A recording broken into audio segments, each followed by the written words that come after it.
کہ آج ایک نماز کا تذکرہ ہے، اور وہ نماز بیان کرنے سے پہلے میں آپ سے سوال کرنا چاہوں گا، کوئی ایسی نماز تلاش کرتے ہیں میں اور آپ مل کر کہ اس نماز کے پڑھنے کی برکت سے خدا موت کو آسان کر دیتا ہو، خدا توبہ قبول کر لیتا ہو، خدا کی بارگاہ میں عمل مقبول ہو جاتے ہوں، خدا مجھے مغفرت کے تحفے عطا کر دیتا ہو، جس نماز کی برکت سے خدا میرے اور میرے اہل و عیال کو مبارکباد پیش کرتا ہو، وہ کون سا ایسا عمل یا ایسی نماز ہو سکتی ہے کہ جس کی برکت سے خدا روز قیامت میرے دشمن کو بھی مجھ سے راضی کر دے؟ وہ کون سی ایسی نماز اور دعا ممکن ہو سکتی ہے جس کی برکت سے خدا میرے لیے دنیا اور آخرت کی روزی میں کشادگی پیدا کر دنیا اور آخرت کی روزی میں کشادگی پیدا کر دے؟ وہ کون سی نماز یا دعا ہو سکتی ہے جس کی برکت سے خدا میرے والدین کو بھی بخش دے اور ذریت کو بھی بخش دے؟ وہ کون سی ایسی دعا ہو سکتی ہے کہ خدا میرے لیے آسانیاں پیدا کر دے، کوئی مشکل نہ ہو؟ وہ کون سی دعا ہو سکتی ہے جو میری موت کو آسان کر دے، روح نکلے مگر سختی قبض روح نہ ہو، یا سختی حالت نزا نہ ہو؟ وہ کون سی ایسی دعا یا نماز ہو سکتی ہے جس کی برکت سے فرشتہ موت کے ساتھ خود جبرائیل میرے سرہانے آ جائیں؟ تو کوئی ایسی دعا یا نماز ہے یا نہیں ہے؟ یا صرف میں نے خواب و خیال کی باتیں آپ تک پہنچائی ہیں؟ یہ صرف تمنائیں نہیں ہیں، یہ آرزویں نہیں ہیں، بلکہ یہ انعامات ہیں سرکار ختم یہ مرتبہ صلی اللہ علیہ وآلہ وسلم۔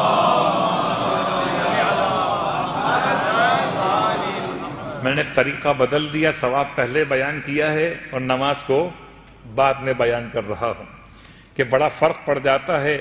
جیسے مارکیٹنگ ہوتی ہے، دوا بعد میں دکھاتے ہیں، دوا کے فائدے پہلے بتاتے ہیں۔ لوگ مجھ سے پوچھتے ہیں مولانا اس کے پڑھنے کا ثواب کیا؟ ثواب پہلے سن لیجئے، نماز بعد میں سنیے۔ اب آپ کے ذہن متوجہ ہو گئے۔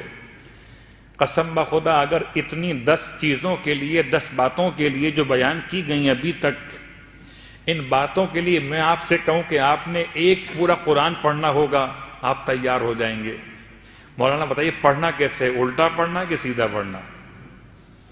اب تو ایسے بھی اعمال آ گئے ہیں، وہ میں کیا باتیں بیان کروں۔ یہ عملیات کی کچھ بحث ہوتی ہیں کہ انسان کو کیسے پڑھنا ہے، مبین سے شروع کرنا ہے، مبین پہ ختم کرنا ہے، الی آخر۔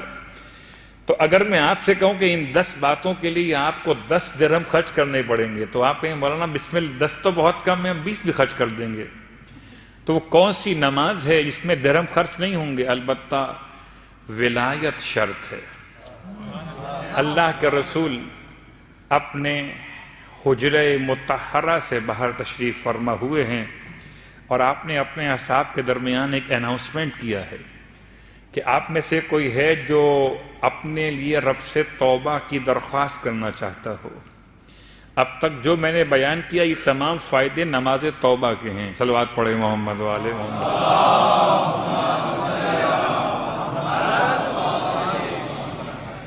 بہت ڈیپ میں جانے کے لیے تو پھر الگ الگ بحث کرنی پڑتی ہے۔ نماز تو یہ کیا ہے؟ معافی۔ نماز استغفار الگ نماز ہے، وہ کیا ہے؟ یہ نماز توبہ ہے۔ توبہ اور ہے، استغفار اور ہے، اور ہے۔ البتہ اردو زبان کی کوتاہی الفاظ کا مسئلہ ہے، اس کے دامن میں الفاظ نہیں ہیں، اس لیے اردو زبان میں تینوں کو کہتے ہیں کہ توبہ کی نماز۔ استغفار بھی توبہ، توبہ بھی توبہ، اور بھی توبہ۔ حالانکہ وہ نماز ہے کہ اگر انسان کو عبادت خدا میں ذائقہ کم محسوس ہو، عبادت میں سستی پیدا ہونے لگے، تو اسے وہ نماز پڑھنی چاہیے۔ نماز استغفار وہ نماز ہے جو خدا سے مغفرت طلب کرنے کا پہلا عنوان ہے۔ جب مغفرت طلب کی اور مغفرت آپ کو مل گئی، اب پھر آپ کے لیے توبہ کی منزل ہے۔ پہلے مغفرت ہے اور بعد میں توبہ ہے۔ مغفرت دور سے بھی ہو سکتی ہے، توبہ مگر خدا سے قریب آ کر ہی ملتی ہے۔ اسی لیے آپ ترتیب دیکھتے ہیں، استغفر اللہ ربی من کل ذنب واتوب الیہ۔ اتوب الیہ بعد میں ہے، استغفر اللہ ربی پہلے ہے، استغفار پہلے ہے، توبہ بعد میں ہے۔ استغفار میں ندامت ہے، استغفار میں آئندہ نہ کرنے کا ارادہ ہے، استغفار میں انسان کے لیے جو کر دیا اس پہ شرمندگی، اور پھر استغفار کے بعد پھر وہ توبہ کی کیفیت۔ توبہ کی 3 قسمیں ہیں، ایک توبہ اوپر سے نیچے آتی ہے، ایک توبہ نیچے سے اوپر جاتی ہے، اور ایک توبہ پھر اوپر سے نیچے آتی ہے۔ خدا توفیق توبہ عطا کرتا ہے، یہ پہلا نزول ہے۔ پھر انسان توبہ کرتا ہے، یہ دوسرا صعود ہے۔ پھر خدا توبہ قبول کرتا ہے، یہ پھر تیسرا نزول۔ صلوات پڑھیں محمد علیہ وسلم۔ تو توبہ یک طرفہ مسئلہ نہیں ہے، ہو سکتا ہے استغفار یک طرفہ مسئلہ ہو، استغفر اللہ ربی واتوب الیہ، لیکن یہ غیر معصومین کی بات ہو رہی ہے، معصومین کی بارگاہ مقدس کی بات نہیں ہو رہی۔ معصومین کا استغفار کرنا کس معنی میں وہ الگ موضوع ہے، میں اپنی اور آپ کی بات کر رہا۔ استغفار کے بعد توبہ، نماز توبہ۔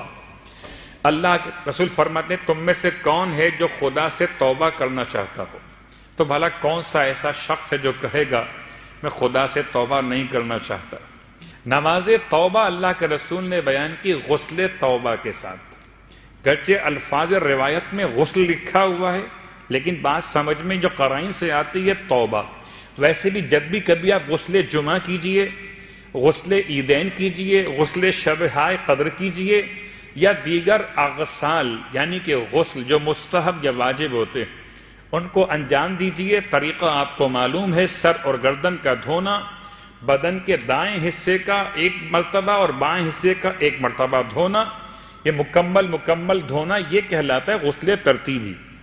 آپ اس طرح جب غسل کو مکمل کرتے ہیں تو پھر نیت کبھی کرتے ہیں جمعے کی، کبھی عیدین کی، کبھی اور مناسبتوں کے اعتبار سے واجب ہو یا غیر واجب، اس میں نیت ایڈ کر لیجئے ہمیشہ کے لیے۔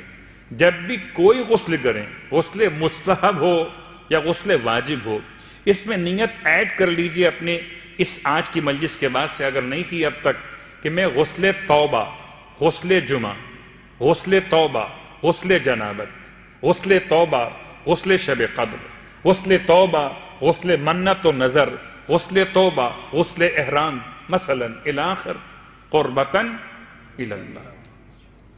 اپنے ہر غسل کے ساتھ ایک نیت کو ایڈ کر لیجئے۔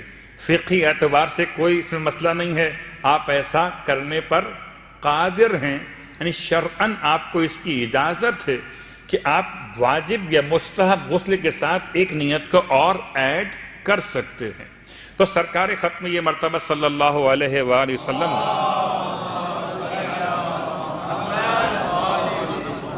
جو نماز بیان فرمائی، نماز توبہ، اس سے پہلے آپ نے غسل بیان کیا، غسل توبہ۔ ویسے بھی انسان کو چاہیے جب توبہ کرنے کے لیے آمادہ ہو جائے تو پہلے اپنے آپ کو پاک اور پاکیزہ کر لے۔ غسل کے بعد آپ فرماتے ہیں وضو بھی کرو۔ اس کا مطلب یہ روایت اس غسل کے بارے میں ہے جہاں غسل کفایت نہیں کر رہا وضو کی، یا کبھی کبھی ایسا ہو سکتا ہے کہ روایت کا جو مطمع نگاہ ہو یہ ہو کہ طہارت کاملہ منعقد کی جائے، تو غسل بھی کیا جائے اور وضو بھی کر لیا جائے۔ تو دونوں باتیں آپ نے بیان فرمائی، غسل کرو پھر وضو کرو، پھر 2 رکعت کر کے 4 رکعت نماز توبہ کی نیت سے قربتاً الی اللہ پڑھو۔ ہو سکتا ہے کہ کوئی یہاں سوال ذہن میں آئے، کیا میں اپنے والدین کی طرف سے پڑھ سکتا ہوں، اپنے بھائی بہن عزیز قریب اہلیہ بچوں کی طرف سے پڑھ سکتا ہوں؟ جواب، توبہ کا مسئلہ ویسے تو اپنا اپنا ہے، میری توبہ آپ کے کام نہیں آئے گی اور آپ کی توبہ میرے کام نہیں آئے گی، اس لیے کہ آپ کے معاملات خدا سے الگ ہیں، میں لفظ گناہ استعمال نہیں کر رہا، میرے معاملات اللہ سے الگ ہیں۔ لیکن پھر بھی اگر کوئی تمام کی طرف سے پڑھنا چاہے تو شرعاً گنجائش ہے۔ 2 رکعت نماز پھر 2 رکعت نماز۔ طریقہ، سورہ الحمد کے بعد 3 مرتبہ سورہ اخلاص اور 1 مرتبہ سورہ فلق اور سورہ ناس، 3 مرتبہ سورہ اخلاص اور 1 مرتبہ سورہ فلق، 1 مرتبہ سورہ ناس۔ یہ 4 رکعت نماز میں طریقہ بالکل سیم رہے گا، 2 رکعت کر کے نماز مکمل، نماز توبہ قربتاً الی اللہ۔ نماز کو مکمل کرنے کے بعد 70 مرتبہ استغفر اللہ ربی واتوب الیہ، استغفر اللہ ربی واتوب الیہ، استغفر اللہ ربی واتوب الیہ۔ اور اس کے بعد ایک مرتبہ ما شاء اللہ لا قوۃ الا باللہ العلی العظیم کے بعد ایک مرتبہ یا عزیز و یا غفار اغفر لی ذنوبی وذنوب جمیع المؤمنین والمؤمنات انہ لا یغفر الذنوب الا انت یا الا انت۔ آپ پورا پڑھ لیجئے، یہ جملہ ایک مرتبہ ادا کرنا ہے۔ یہ نماز کے تمام فائدے اللہ کے رسول نے ارشاد فرمائے۔ ذی قعدہ کا اتوار کا دن تھا جب اللہ کے رسول نے نماز کو بیان کیا تو اصحاب نے پوچھا یا رسول اللہ کیا ذی قعدہ کے اتوار کے علاوہ بھی اس نماز کو پڑھ سکتے ہیں؟ آپ نے فرمایا جب بھی پڑھنا چاہو ثواب اتنا ہی ملے گا، چاہے مہینہ کوئی بھی ہو اور دن کوئی بھی۔ تو شاید پورے سال میں کوئی اور اثر ہوتا ہو مجھ پر اور آپ پر توبہ کے عنوان کا، مگر ماہ رمضان میں تو سچی بات یہ ہے جتنا خدا سے قریب ہوتے ہیں، قریب کیوں ہوتے ہیں کہ دنیا کی لذتوں سے دور ہوتے ہیں اور خدا سے قریب ہوتے ہیں۔